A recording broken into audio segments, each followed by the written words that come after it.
Imagine this. You're standing alone, perhaps in the midst of a crowded city, yet you feel the piercing sting of loneliness.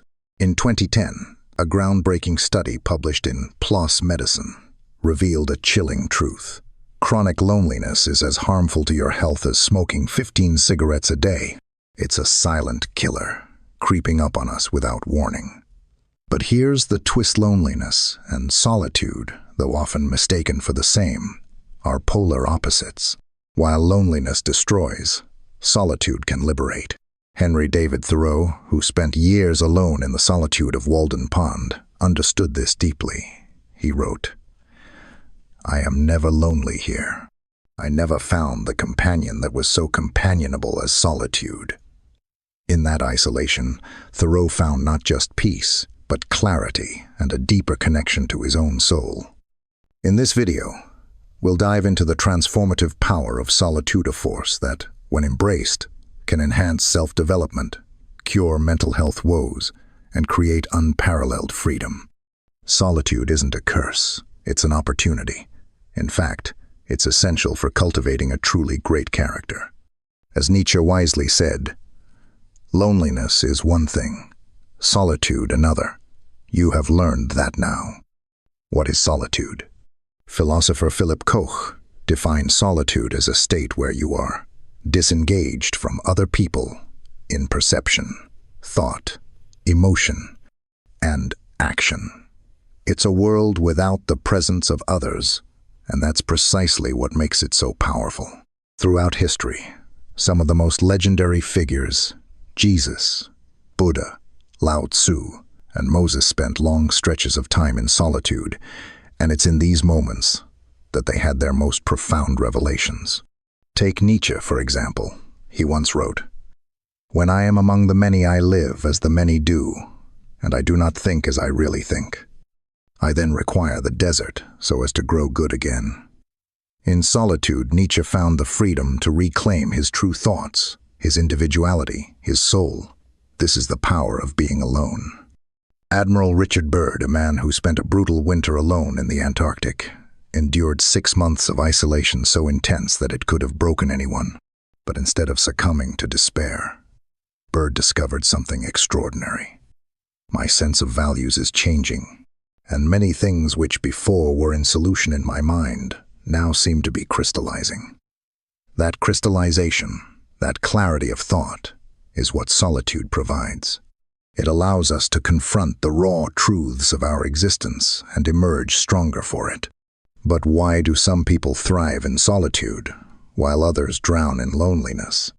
The answer lies in understanding that solitude isn't just about being alone. It's about learning how to be in that space, to discover who you are when no one else is around. Arthur Schopenhauer put it beautifully. "A man can be himself only so long as he is alone." Constraint is always present in society. When we're surrounded by others, we're constantly bound by their expectations, their moods, their demands. But in solitude, we are truly free.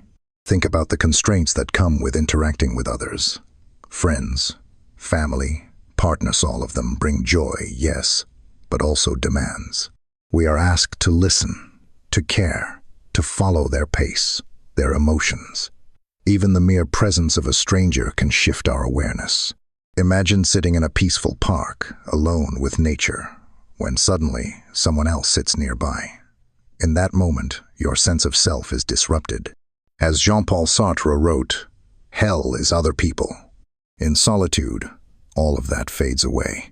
We are free from judgment, free from expectations, free from the constraints of social interaction. We can think, feel, act, and be exactly as we wish.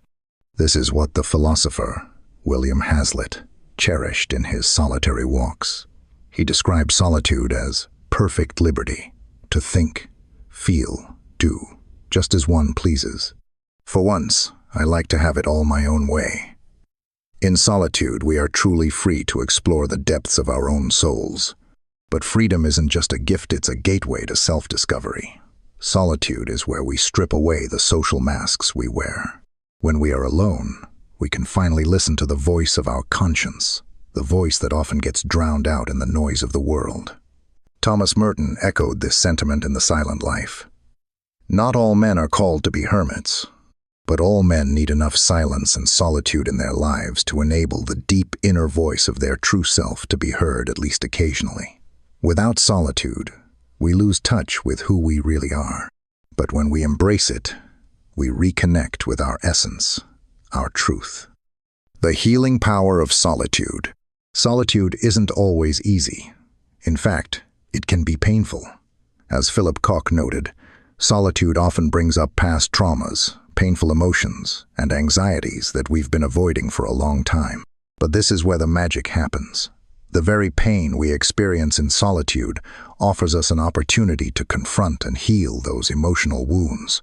It is in the stillness and silence that we are forced to face the deepest parts of our self-spots we may have ignored or buried for years.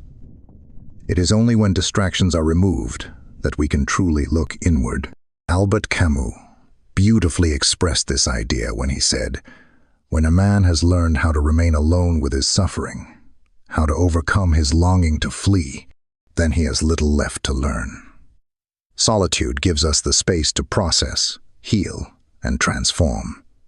In these moments of silence, we come to terms with unresolved emotions, fears, and pains. Rather than running from them, solitude teaches us to sit with them, reflect on them, and eventually release them. Consider the work of Japanese physician Shoma Morita, who developed a form of therapy that placed patients in solitude, encouraging them to confront their suffering directly.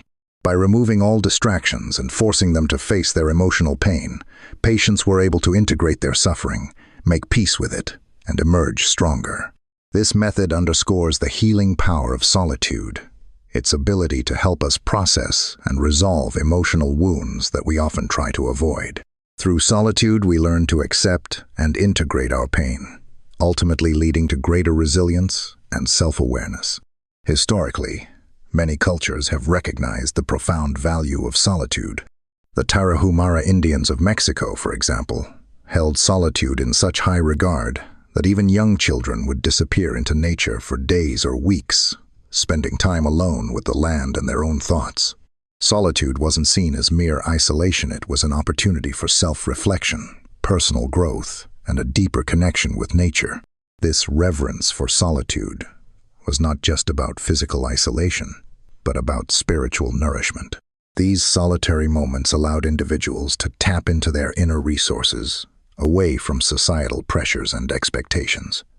It was believed that solitude helped people align with nature and discover their truest selves. The Tarahumara understood that through solitude, a person could reflect, grow, and gain clarity of thought that would not have been possible in the company of others. Many cultures have seen solitary quests as essential rites of passage.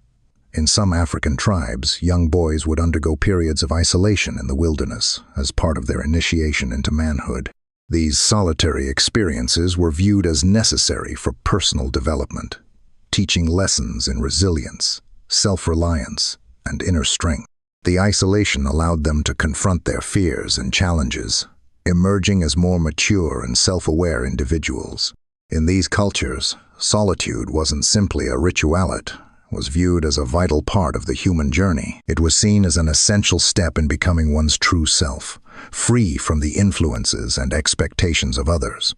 Whether in nature or during sacred trials, solitude provided an opportunity for growth, transformation, and a deeper understanding of one's identity. Solitude, then, becomes an act of liberation. It allows us to break free from the noise of the world, from the pressures and expectations of others. It provides a space where we can truly explore who we are, without the need to meet anyone else's standards. It gives us the freedom to ask important questions. Who am I, really? What do I want out of life? What is my purpose? By embracing solitude, we give ourselves the opportunity to heal, to grow, and to discover our truest selves.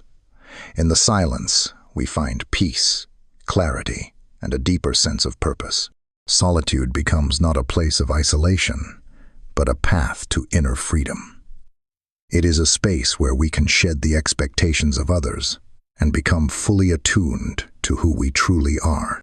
As we navigate this world, don't fear solitude. Seek it. For in those quiet moments, you might just discover the person you've always been meant to be.